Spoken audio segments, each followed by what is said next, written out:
ஸ்டாக்ல ஒரு ட்ரேட் நம்ம எப்படி எடுக்கணும்னு பார்க்கலாம். 1 hour டைம் ஃப்ரேம் வச்சுருக்கேன். ஸோ நிஃப்டி 50 உள்ள ஒரு ஸ்டாக்கை நான் செலக்ட் பண்ணியிருக்கேன்.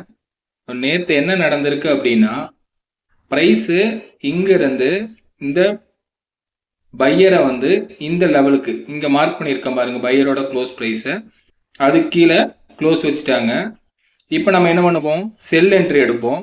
செல் என்ட்ரி இந்த இடத்துல எடுத்துட்டோம். எடுத்துட்டு அடுத்த ஒரு 2 கேண்டில்லையே ப்ரைஸ் உள்ளே வந்து க்ளோஸ் வச்சுட்டாங்க.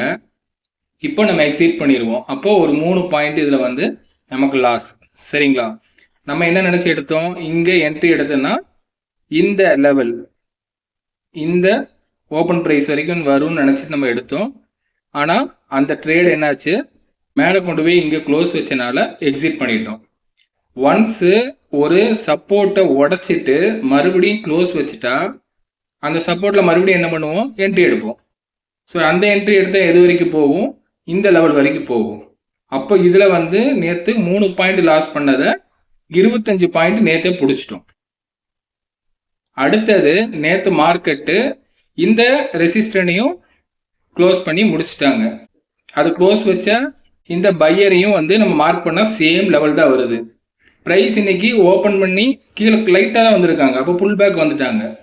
என்ட்ரி எடுத்திருந்ததுன்னா இந்த 80 பாயிண்ட் 3% நம்ம கேப்சர் பண்ணிடலாம். ஸோ இன்ட்ராடே வந்து ஸ்டாக்ல பண்ணும்போது 1 hour வச்சு பண்ணுங்க.